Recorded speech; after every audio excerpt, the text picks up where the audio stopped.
لك لبيك اللهم لبيك. আসসালামু আলাইকুম ওয়া রাহমাতুল্লাহি ওয়া বারাকাতুহু। বিসমিল্লাহ, আলহামদুলিল্লাহ, আসসালাতু ওয়াসসালামু আলা রাসূলিল্লাহ। আলহামদুলিল্লাহি রাব্বিল আলামিন। আশা করলাম দূরের এবং কাছের যে যেখান থেকে ব্রিটেনের প্রিয় চ্যানেল ইকরা বাংলার টিভি সামন্ত কি অথবা সোশ্যাল মিডিয়ার মাধ্যমে আজকে আপনার প্রিয় অনুষ্ঠান জান্নাতের প্রতি অনুষ্ঠান দেখার লাগিয়া অংশগ্রহণ করছেন। মহান রব্বুল আলমীর কাছে দোয়া করি আপনারা সব বালা আছেন এবং বালা তাখতা। আলহামদুলিল্লাহ, আমিও বালা আছি। আলহামদুলিল্লাহ বালা আছি, এখনও হায়াতে বাঁচিয়ে আছি। আলহামদুলিল্লাহ বালা আছি, এখনও ইসলামিক একটা প্রোগ্রামও অংশগ্রহণ করতাম পারছি। আলহামদুলিল্লাহ এখনও জান্নাতের প্রোগ্রামও অংশগ্রহণ করছি। আলহামদুলিল্লাহ আল্লাহ আমরা এই হায়াত এবং সব কিছু আল্লাহ কবুল করকা। প্রিয় দর্শক, জান্নাতের প্রতি অনুষ্ঠান এটা আয়োগী ইকরা বাংলা একটা জনপ্রিয় অনুষ্ঠান, আপনাদের অনুষ্ঠান। আর এই অনুষ্ঠানে আমাদের সাথে সব সময় থাকেন আমাদের নিয়মিত শেখ, ব্রিটেনের বিশিষ্ট ইসলামী চিন্তাবিদ, ইসলামী মসজিদর সম্মানিত ইমাম এবং খতিব হাফিজ মৌলানা আবুল হোসেন খান সাহেব। আমরা লগে আসুন। আসসালামু আলাইকুম শেখ। ওয়ালাইকুম আসসালাম ওয়া রাহমাতুল্লাহি ওয়া বারাকাতুহু। ভালো আছেন আপনি? আলহামদুলিল্লাহ, আল্লাহ তাআলা বেশ ভালো রেখেছেন।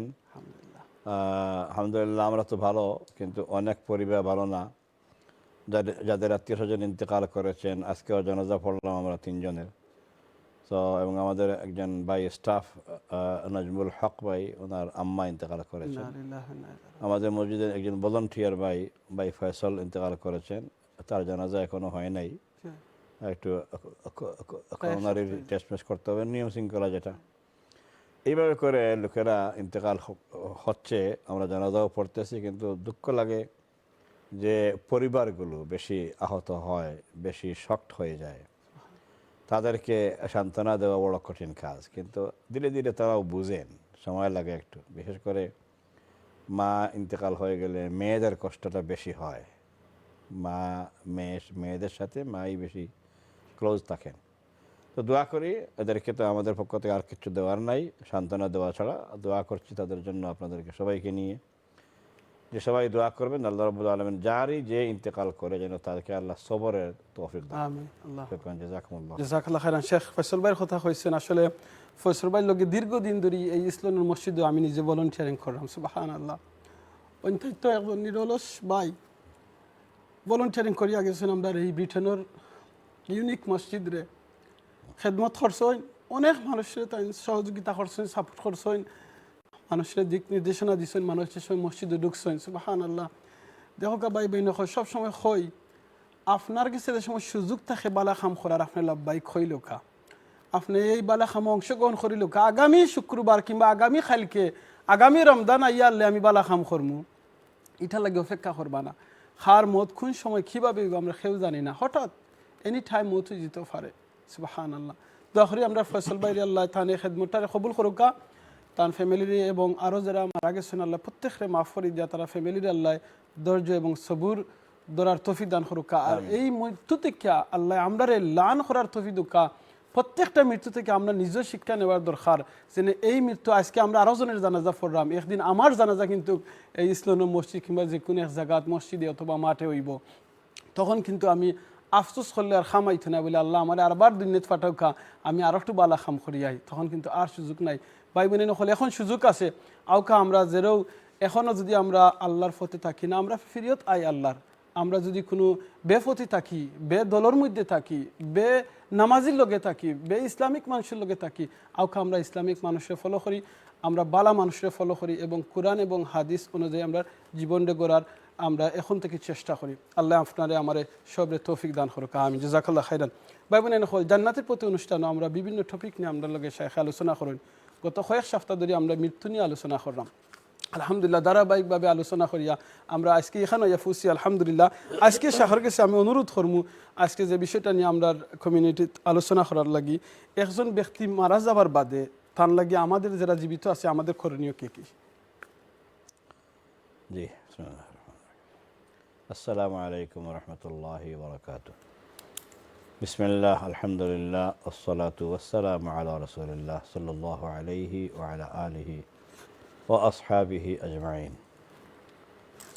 আউযু বিল্লাহি মিনাশ শাইতানির রাজীম। আইনামা ইউদরিকুমুল মাউত ওয়ালাউ কুনতুম ফি বুরুজিম মুশাইয়াদা। আল্লাহ সুবহানাহু ওয়া তাআলা কোরআন হাকিমে ইরশাদ করেছেন, যে তোমরা মৃত্যু থেকে পালিয়ে বেড়াও, কিন্তু পালিয়ে বেড়ালে লাভ হবে না। মৃত্যু তোমাদেরকে স্পর্শ করবে, ধরবে। মৃত্যু তোমাদেরকে চেঞ্জ আপ করছে সব সময়, চেঞ্জ আপ করে করে গিয়ে ধরবে যেখানেই থাকো না কেন। এমনকি আল্লাহ বলেছেন ফি বুরুজিম মুশাইয়াদা, কেমন খুব প্রটেক্টেড একটা কিলার মধ্যে, একটা দুর্গের মধ্যেও যদি তুমি থাকো, একদম প্রটেক্টেড, যে হাওয়া বাতাস যাওয়ার মতো কোনো ছিদ্র নাই, উইন্ডো তো নাই, দরজাও নাই, মানুষকে ঢুকিয়ে তারপরে দরজা বন্ধ করে দেওয়া হয়েছে, একদম অক্সিজেন পর্যন্ত বন্ধ যদি হয়, তো আল্লাহ নিজে বলতেছেন যে ফি বুরুজি মুশাইয়াদা, আল্লাহু আকবার। খুব বেশি গভীরভাবে প্রটেক্টেড কোনো একটা দুর্গের ভিতরেও তোমরা যদি থাকো। সেনাবাহিনী দুর্গের মধ্যে বাতাস আসার জন্য হোল রাখা হয়, গুলি করার জন্য বন্দুকের নল দিয়ে হোল রাখা হয়, গুলিও করা যাবে, বাতাসও আসবে। সুবহানাল্লাহ। কিন্তু আল্লাহ বলতেছেন যে বাতাসের কোনো ব্যবস্থা নাই, এমনও যদি হয়, আর কেউ ঢুকার কোনো পথ নাই, বাতাস ঢুকার পথ নাই, তো আর কে ঢুকবে?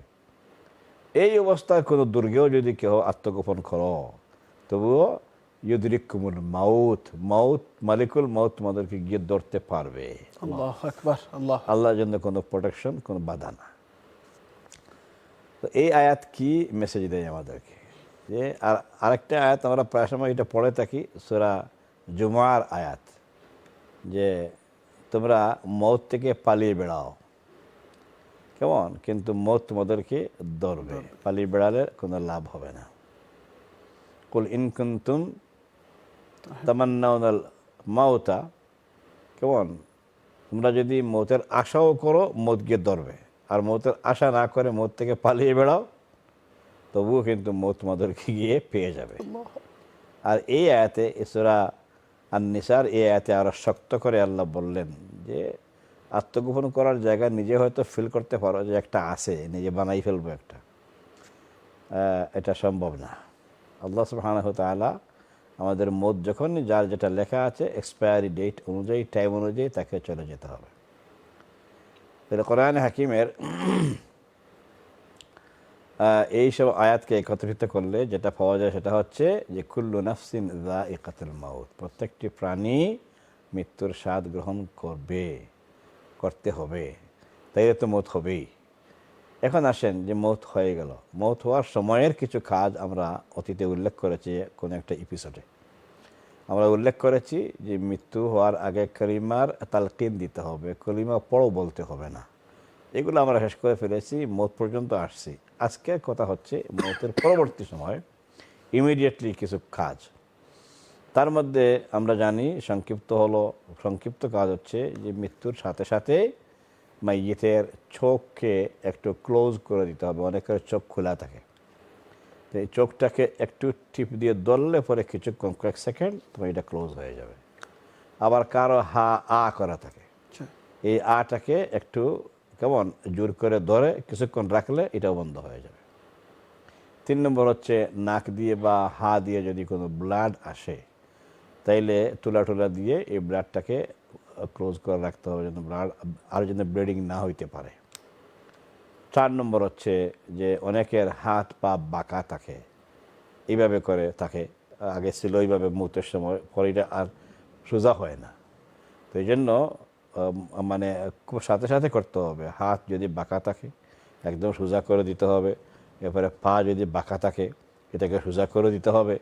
আরেকটা কাজ হচ্ছে, এটা কাজ জরুরি, বাকি যেগুলো বললাম 4-5টা, ওগুলা এতটা জরুরি না, কিন্তু এগুলো সাথে সাথে করা জরুরি। আরেকটা কাজ হচ্ছে সেটা হলো যে মাথাটাকে কিবলামুখী করতে হবে।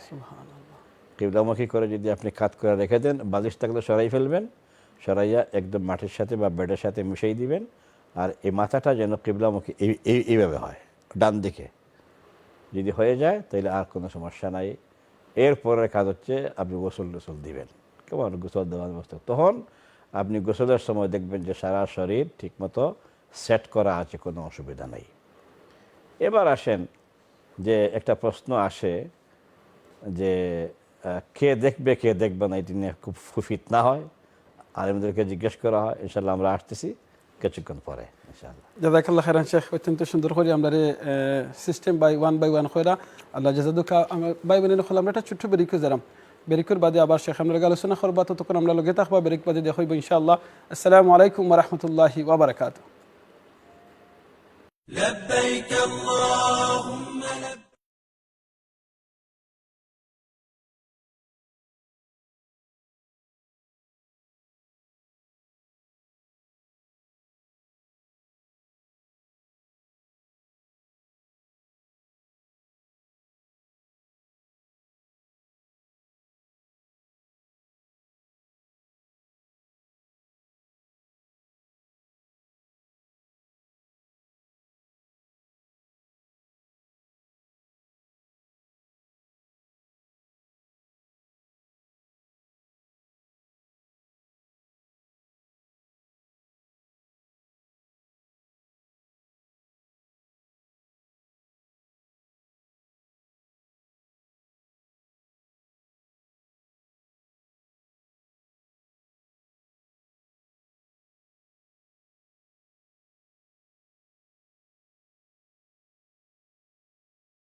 আচ্ছা, আসসালামু আলাইকুম ওয়া রাহমাতুল্লাহি ওয়া বারাকাতুহু।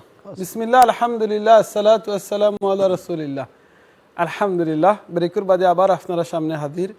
আজকে আমরা লগে শেখে যে বিষয় নিয়ে আলোচনা কররা, এইটাই লগিয়া মৃত্যুর পরে আমাদের করণীয় কি।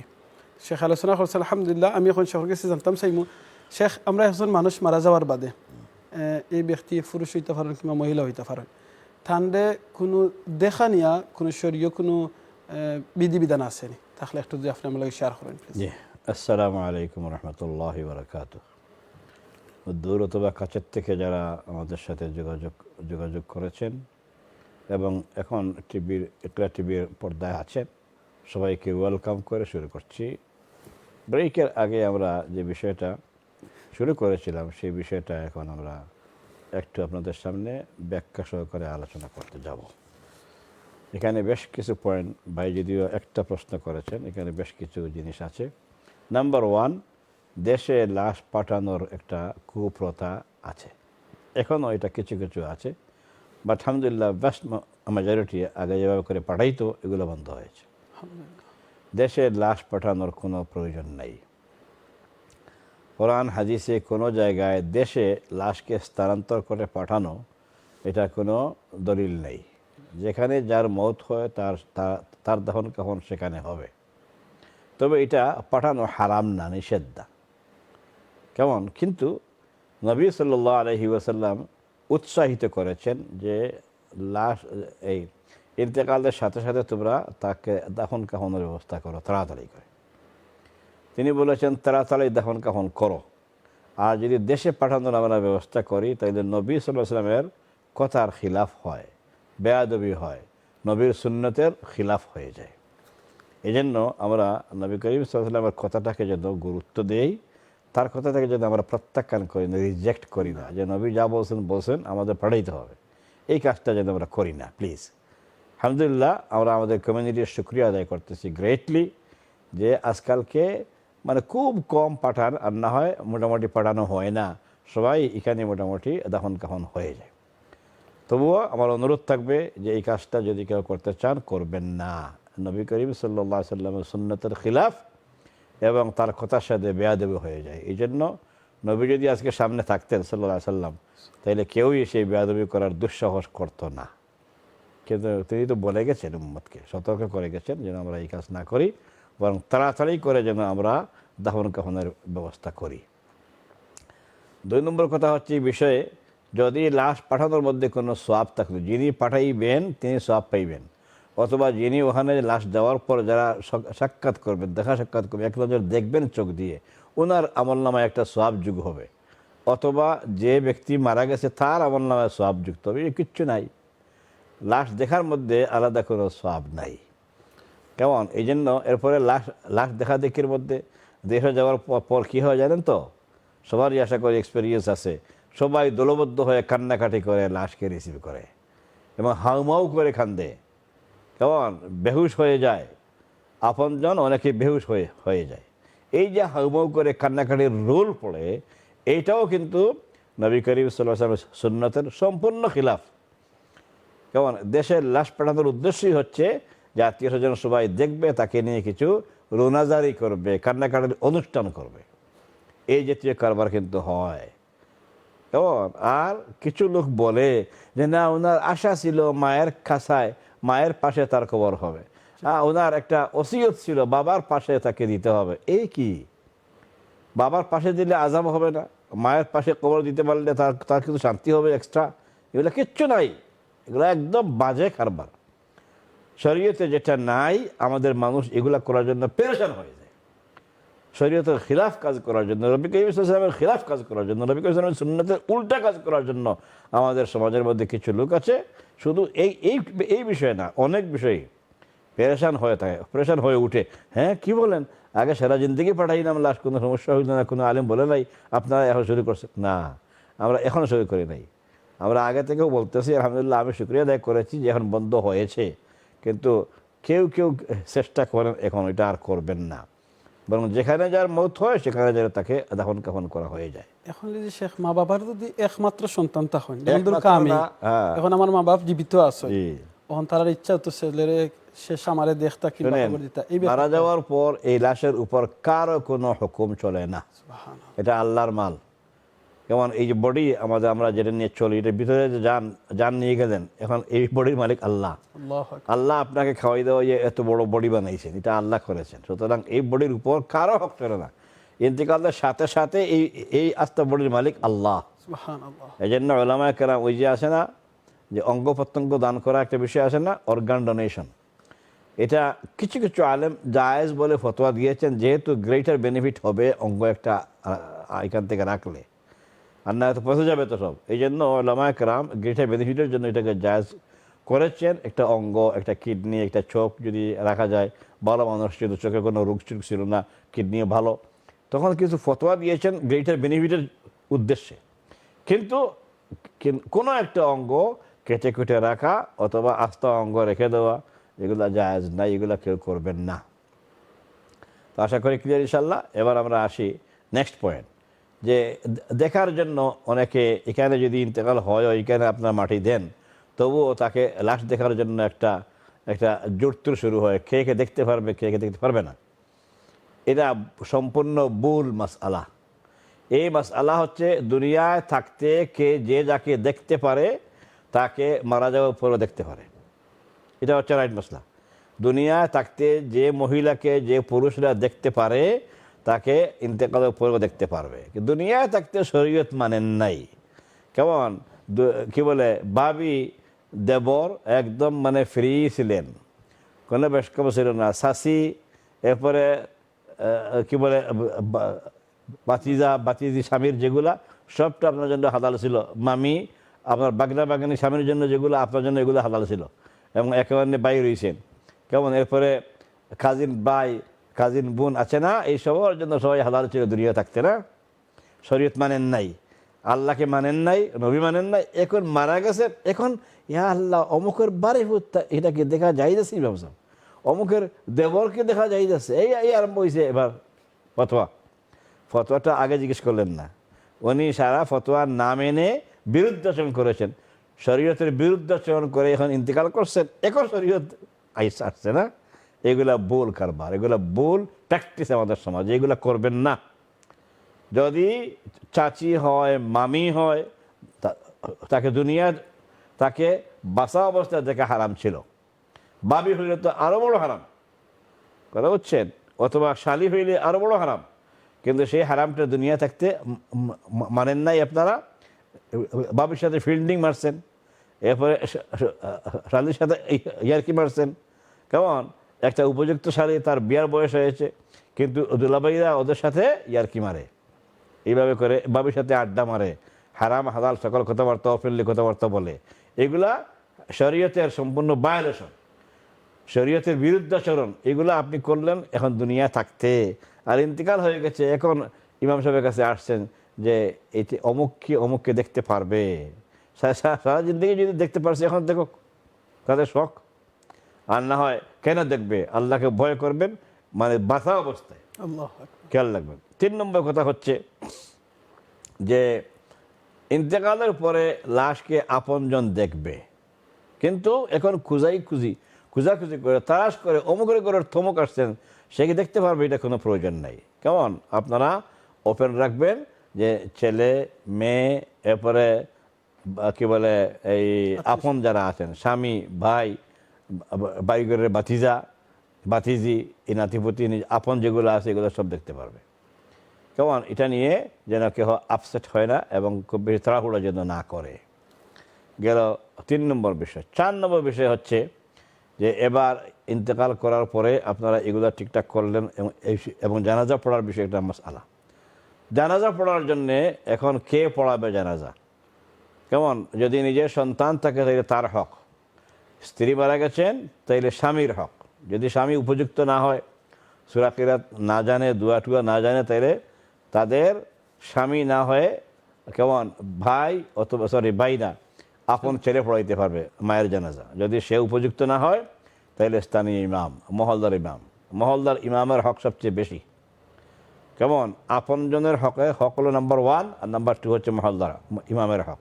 ওই সময় ইমাম হায়ার করে আনবেন না, ইমাম হায়ারি ইমাম দিয়ে নামাজ পড়াইবেন না, এগুলা গলত প্র্যাকটিস, এগুলো রং প্র্যাকটিস, এগুলো করবেন না।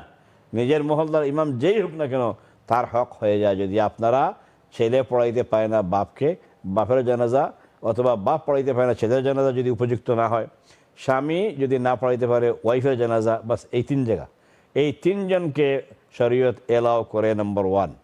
আর নাম্বার 2, এই 3 জন অনুপযুক্ত থাকলে পরে তখন মহল্লার ইমাম, এই শেষ, আর কিচ্ছু নাই, মহল্লার ইমামের কাছে গিয়েই শেষ। এখন যদি নিজ দেশের কোনো রাষ্ট্রপ্রধান, কোনো আমির আসেন, তাইলে আবার ইমাম সাহেবের হাত থেকে অথরিটি চলে যাবে আমিরের কাছে, সুবহানাল্লাহ। কারণ আমির হচ্ছেন মেইন জিম্মাদার। কেমন খেয়াল রাখবেন, নিজের ছেলে পারে নাই, স্বামী পারে নাই, বাবা পারে নাই, সন্তানের উপযুক্ত না শরীয়তের দিক থেকে, তাইলে রাষ্ট্রের আমির যিনি হবেন, ইসলামী গভর্নমেন্ট হইলে পরে সেই আমিরের হক, সেই আমির আসবেন, তিনি জানাজা পড়াইবেন। আমির যদি না পারে তখন ইমামে গেইন। শেখ, মেয়ের জামাই যদি হাফিজ কিংবা এরকম টাইপের কেউ তখন দামান। অথবা নাতি, দামান কিংবা জায়েজ নাতি, নেই, না জায়েজ নেই, বরং এখানে ইমামের হক বেশি, কারণ মেয়ের জামাই ওনার জন্য এই নেক্সট অফ কিন না শরীয়তের মধ্যে, বাস খালাস। তাইলে গেল এই একটা আফদ। কেমন অনেকে এসে বলেন, হ্যাঁ আমার আব্বার ইয়ে ছিল, ওসিয়ত ছিল যে তার উস্তাদ নামাজ পড়াইবেন, ওনার একজন ফ্রেন্ড নামাজ পড়াইবেন, ওনার সাথে ওই ইমাম সাহেবের সাথে উনি খুব ক্লোজ ছিলেন, ইত্যাদি ইত্যাদি ওসিয়ত করে গেছেন। শুনেন, ইন্তেকালের পরে ওসিয়ত, এই জাতীয় ওসিয়ত কোনো কাজে লাগে না, এগুলো ভুল ওসিয়ত, রং ওসিয়ত।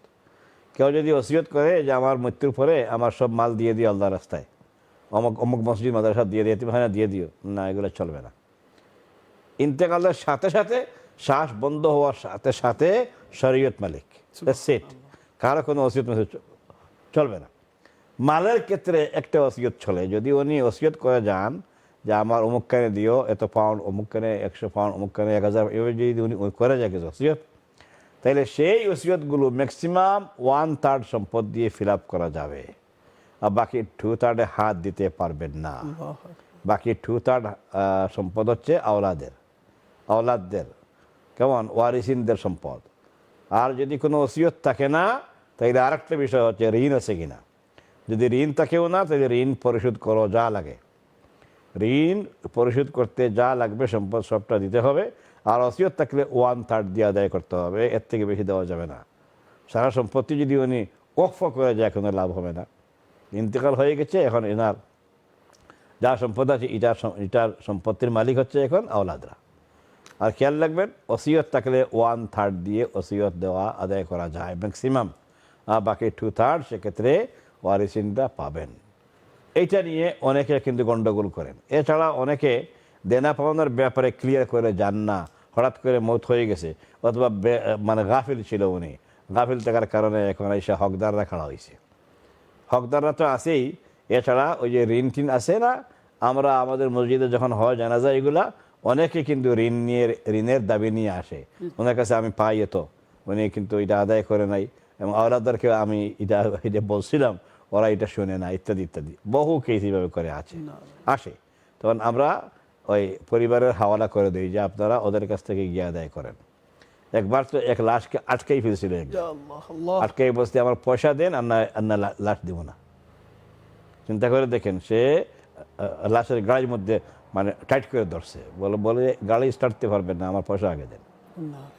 চিন্তা করে দেখেন, এরপরে মুরব্বীরা মাঝখানে পড়ে তাকে ছুটাইয়ে দিছেন, এবং তারা ওয়াদা দিয়েছেন মুরব্বীরা যে আমরা এটা উদ্ধার করে দেব। কিন্তু পরে কি হয়েছে, আমরা আর ইনভলভ হই নাই। এই হচ্ছে আমাদের অনেকের অবস্থা। এলে ঋণ রেখে যাবেন না, যদি ঋণ রেখে যান তাহলে আপনি কনফার্ম বিপদে পড়ে গেছেন, কনফার্ম আপনার জন্য জান্নাত নাই, আপনি বিপদে পড়ে গেছেন। আপনি বিপদটার ইচ্ছা করে নিজে নিয়ে গেলেন, নাউযুবিল্লাহি মিন যালিক। এই জন্য সবার কাছে অনুরোধ থাকবো যে ঋণ লং টাইম রাখবেন না, মানুষের হক নিয়ে যাবেন না, মানুষের হক নিয়ে মৌত হোক এটা আপনি চাইবেন না।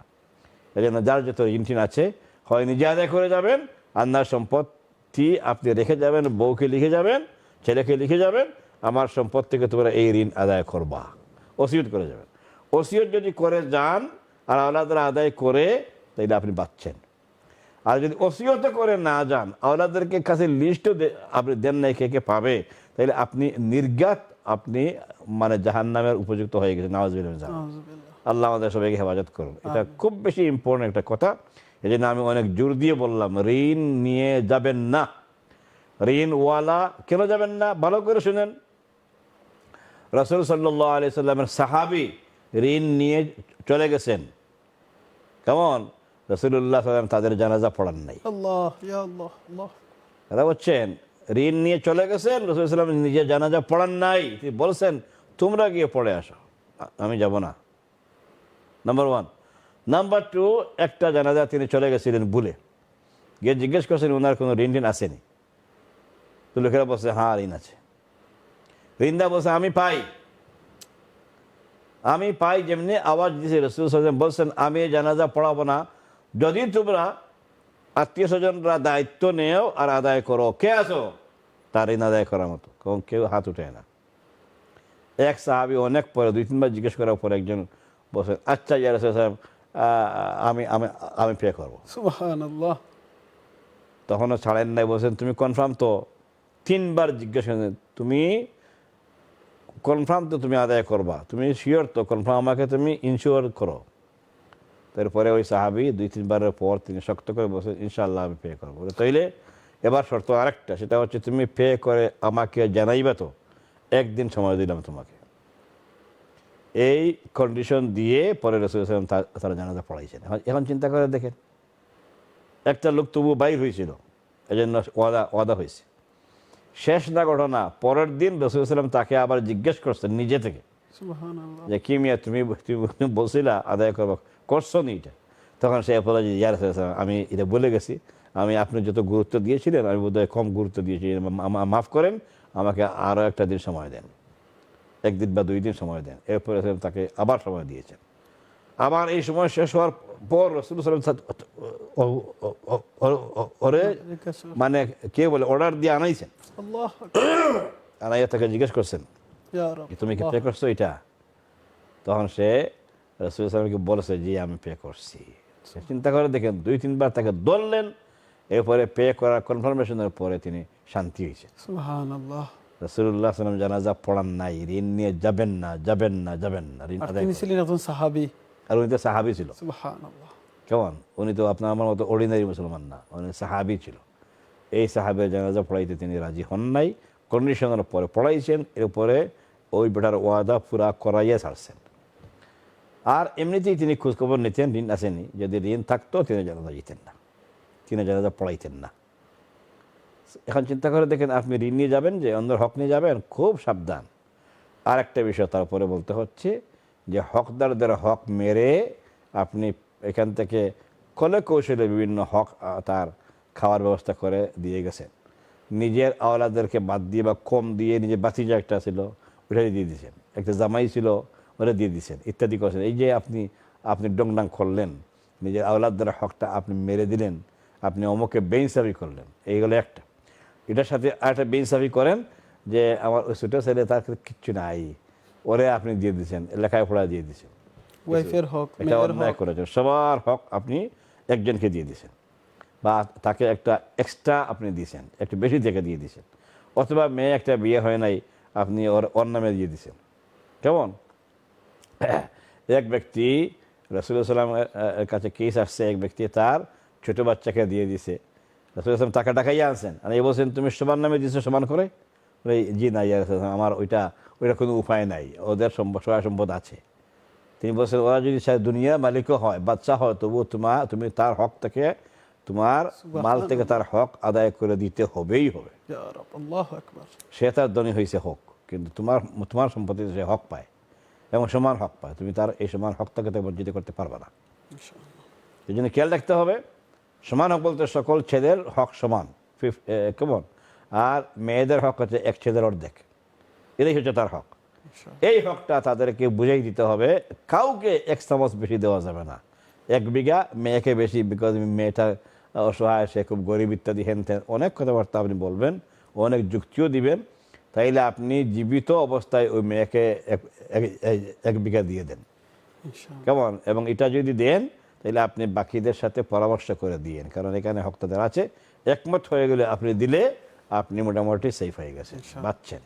আর একমত যদি না হয়, তারা বলে না, বুঝতে পারবে না, আমরা বাগে বাগে যা পাই কোরআন সুন্নাহ অনুযায়ী আমরা নিতে চাই, তাই নিতে পারবেন না আবার। এই জন্য কারণ সবার হক আপনার সম্পত্তিতে সাবিত, সবাই আপনার সমান আওলাদ।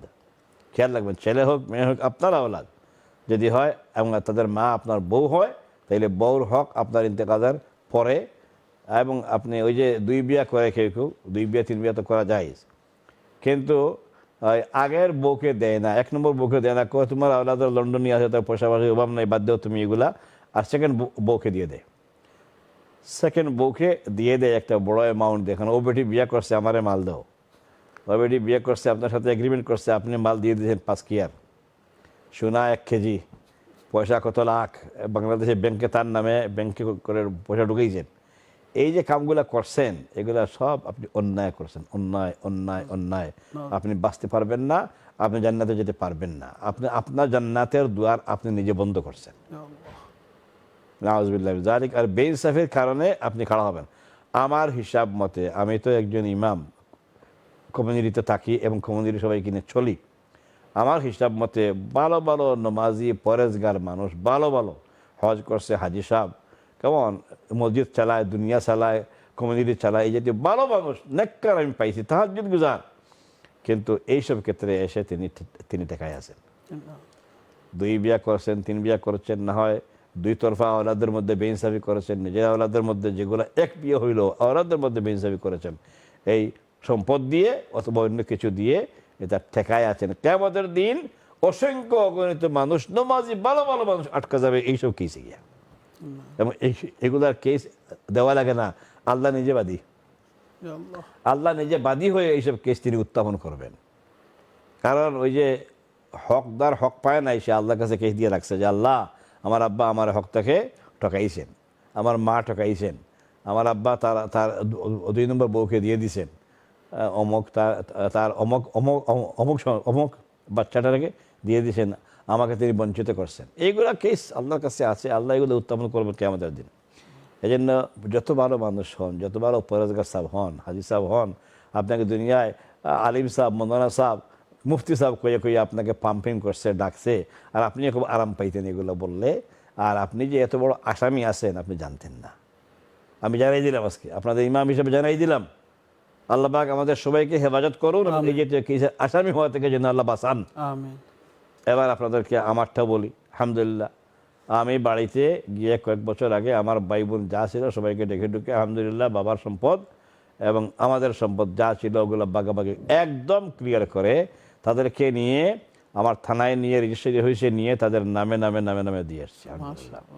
আলহামদুলিল্লাহ আমি মৃত্যুর জন্য এখন রেডি। আমার এই হকদারের ব্যাপারে কোনো সমস্যা ইনশাল্লাহ নাই।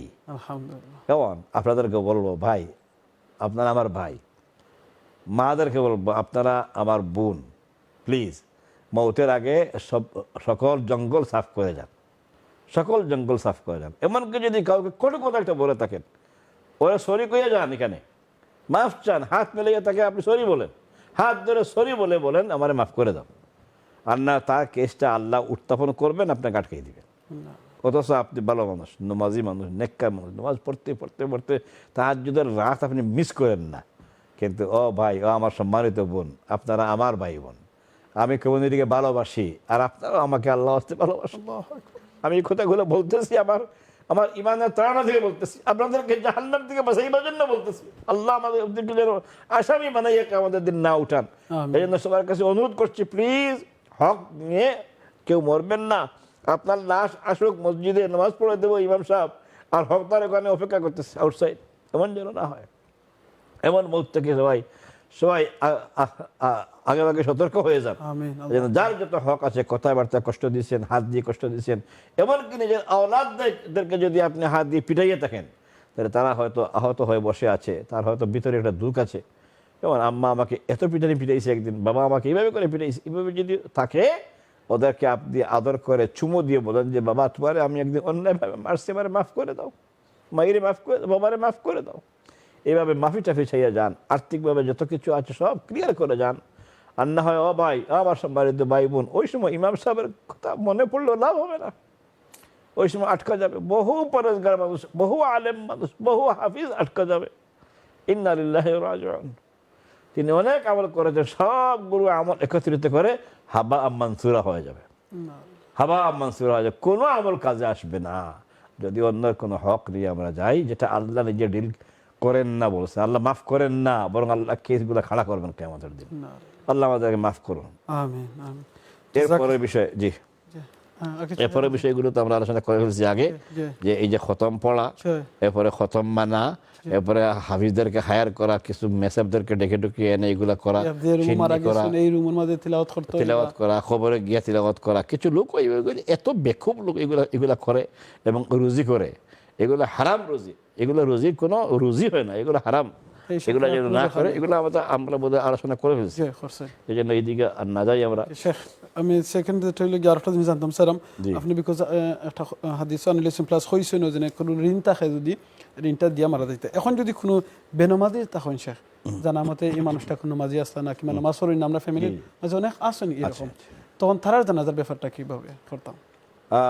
এটা আরেকটা মানে বড় ধরনের সমস্যা, যে নামাজ পড়ে নাই। নামাজ হচ্ছে আল্লাহ রাব্বুল আলামিনের পক্ষ থেকে দেওয়া প্রধান ফরজ, সকল ফরজের মধ্যে প্রধান ফরজ। শরিয়া ভিত্তিক যত ফরজ আছে তার মধ্যে সবচেয়ে বড় ফরজ হচ্ছে এইটা, নামাজ আগে। রাসূলুল্লাহ সাল্লাল্লাহু আলাইহি ওয়াসাল্লাম তিনি বলেছেন যে কুররাতু আইনি লি আস-সালাতু, আমার সবচেয়ে বেশি প্রিয়, আমার চোখ জোড়াই যায় আমার নামাজ পড়লে পরে। কেমন? আর নামাজ যে পড়ে না, তিনি বলেছেন যে পড়ে না সে কাফির। হ্যাঁ, ইন্না লিল্লাহি ওয়া ইন্না ইলাইহি রাজিউন। যে ব্যক্তি মান তারাকা সালাতান মুতাআম্মিদান ফাকাদ কাফার, যে নামাজ পড়ে না ইচ্ছা করে সে কাফির। আল্লাহু আকবার, ইন্না লিল্লাহি ওয়া ইন্না ইলাইহি রাজিউন। আল্লাহ মাফ করে দিন। আমিন। যে নামাজ ছেড়ে দিয়েছে, কেমন, নামাজ পড়ে না, একটা নামাজও পড়ে না, একটা ওয়াক্ত পড়ে না, সে কাফির। এখন আপনার ঈমান এনে লাভ কি হইল? আরও বহু হাদিস আছে এই বিষয়ে। যে ব্যক্তি নামাজ পড়ে নাই, রাসূলুল্লাহ সাল্লাল্লাহু আলাইহি ওয়াসাল্লাম ইরশাদ করেছেন সে কাফির। কেমন? যে হাদিস পড়লাম, মান তারাকা সালাতান মুতাআম্মিদান ফাকাদ কাফার। আর আমাদের কিছু হুজুররা এই ফাকাদ কাফারার অর্থটাকে একটু চেড়াইয়া বেড়াইয়া ওনারা উল্লেখ করে বলেছেন যে সে এটা কুফরি হয় না, এটা কি বলে, একটা নামাজ, এক ওয়াক্ত নামাজ যে ছাড়ে সে কাফিরি কাজ করেছে বলেছেন। তো কাফির হওয়া আর কাফিরি কাজ করা তো সেম জিনিস। ওনারা একটু এদিক সেদিক করে বলতেছেন যে না, সে একটা কুফরি করলো, তাইলে কি সে একটা কুফরি করছে, এটাকে জন্য তওবা করতে হবে না? এটা কেন কেন বলেন না আপনারা? কুফরি একটা যেমন করে করা 100টা করা তো সমান, আল্লাহকে ডিনাই করে ফেলছে। রাসূলুল্লাহ সাল্লাল্লাহু আলাইহি ওয়াসাল্লাম আরো পরিষ্কার করে বলছেন যে আল আহদু বাইনানা ওয়া বাইনাহুম আস-সালাতু, ওদের মধ্যে অর্থাৎ কাফিরদের মধ্যে আর আমাদের মধ্যে পার্থক্য হচ্ছে নামাজ। সুবহানাল্লাহ। আমরা ইমানদার এই কারণে নামাজ পড়ি, আর সে বেটা বেঈমান নামাজ পড়ে না, তার ইমান নাই। তো যে নামাজ পড়ে না সে যদি কাফির হয়, অথবা কাফির নামাজ পড়ে না হয়, তাহলে আপনি যে নামাজ পড়লেন না 1 ওয়াক্ত বা 100 ওয়াক্ত, আপনি তো কাফির। এটা এটা বলতে সমস্যা কোথায়? এখন বলেন, শক্ত করে বলে এখন বলেন যে তুমি কুফরি করেছো, কুফরির থেকে তওবা করো। এই তওবার কথাটা আমরা বলি। অনেকে নামাজ জীবনে হয়তো পড়ে নাই, ভুল পড়ছে, একে বলে ভুল করে, অথবা গাফিল হয়ে পড়ে নাই, তাকে নামাজের কথা কেউ বলে নাই, বা বললেও সেইগুলা মানে আমলে আনে নাই। এই যদি অবস্থা হয়, তাইলে পথ একটাই, সেটা হচ্ছে যে তওবা করতে থাকতে হবে আজীবন। একবার দুইবার তওবা না, কন্টিনিউয়াসলি আস্তাগফিরুল্লাহ ইন্নাল্লাহা গফুরুর রহিম, আস্তাগফিরুল্লাহ আল্লাযী লা ইলাহা ইল্লা হুয়াল হাইয়ুল কাইয়্যুম ওয়া আতুবু ইলাইহি, কন্টিনিউয়াসলি পড়তে থাকেন। কেমন? তওবা নাসুহা করেন, এরপরে তওবা সাইয়্যিদুল ইস্তিগফার এগুলো পাঠ করতে থাকেন। আশা রাখবেন আল্লাহ মাফ করতো, নাম্বার 1। আর যাদের এইভাবে করে অসংখ্য নামাজ কাজা হয়েছে, অনেকে এই কাজার জন্য ফাইন লাগাই দিছে। কেমন? শরীয়ত ভিত্তিক এই ফাইনটা করা ঠিক না, এটা কোরআনেও নাই, হাদিসেও নাই, কোনো জায়গায় নাই, ইজমায়তেও নাই। কিছু লোক নিজের আকল কাটাইয়া কিয়াস করে ফেলছে সওমের উপর। এটা ভুল, এটা আপনারা করবেন না, কেউ দিবেন না। নামাজ পড়ে নাই এই জন্য পয়সা দিয়ে নামাজ আপনি কি নামাজের কাফারা দিতে পারবেন? রোজার কাফারা আছে পয়সা দিয়ে, কিন্তু নামাজের কথা নাই।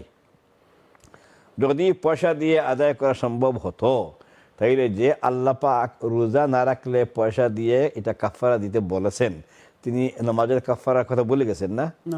আল্লাহকে আপনারা স্মরণ করে দিতেছেন এখন। নাউযুবিল্লাহ মিন যালিক। শরীয়তকে এত মানে তামাশার বস্তু বানাইয়েন না। কেমন? এই জন্য সবাইকে অনুরোধ করবো, কেউ যদি বলে যে নামাজ অত অক্ত পড়ে নাই, অত অক্ত দেও, তোমরা এটা কাফারা আদায় করো, সাংঘাতিক শক্ত করে প্রতিবাদ করবেন। কোনো দলিল নাই শরীয়তে এটার। যদি এটা থাকতো তাইলে আল্লাহ এটা বলতেন না, কেমন? এরপরে আমাদের নবী সাল্লাল্লাহু আলাইহি ওয়াসাল্লাম এটা বলে যেতেন না। আল্লাহও দেন নাই কোনো আর্থিক কাফারা, নবীও দেন নাই লাগাইয়া। আর এখন আমরা মুফতিরা বাইর হয়েছি, আমরা ফতোয়া বাইর করছি একটা যে ইন্তেকাল করছো, এখন তুমি এত ওয়াক্ত বাদ গেছে, এরা যেন কাফারা দাও। এরপরে ওয়াক্ত আল্লাহ করছেন 5 ওয়াক্ত ফরজ নামাজ, আর ওরা বানায় 6 ওয়াক্ত। এই বিতির সহ 6 ওয়াক্ত বানাইয়া তারা এই নামাজ আদায় করে। তাহলে আরো ভালো হইতো যদি তোমার 7 ওয়াক্ত বানাই, তা তাহাজ্জুদ সহকারে তাহাজ্জুদ তো পড়তে হয়, এবং তাহাজ্জুদ পরে পড়তে হয় গিয়ে সালাতুল বিতির একদম শেষের নামাজ। এটা যদি একটা ওয়াক্ত হয়, তাহাজ্জুদ তার আগে পড়ছে, তো এটাও হিসাব করো। মানে এক কথা, শরীয়তকে নিয়ে তামাশা করবেন না, এগুলা করা গুনাহ। এই জন্য খেয়াল রাখতে হবে, নামাজের কোনো কাফারা নাই। নামাজ মিস হয়ে গেছে, ভুল করছে, এই জন্য নাম্বার 1 তওবা। নাম্বার 2, যতদিন বেঁচে থাকবে সেজন্য অবসর সময়ে কিছু নফল নামাজ বেশি করে পড়ে, যা পারে, কেমন? নফল নামাজ যেন সে বেশি করে পড়ে, আর যেন দোয়া করে যে আল্লাহ আমি নফল কিছু পড়ছি, এগুলো আমার রিপ্লেসমেন্ট হিসাবে কবুল করো।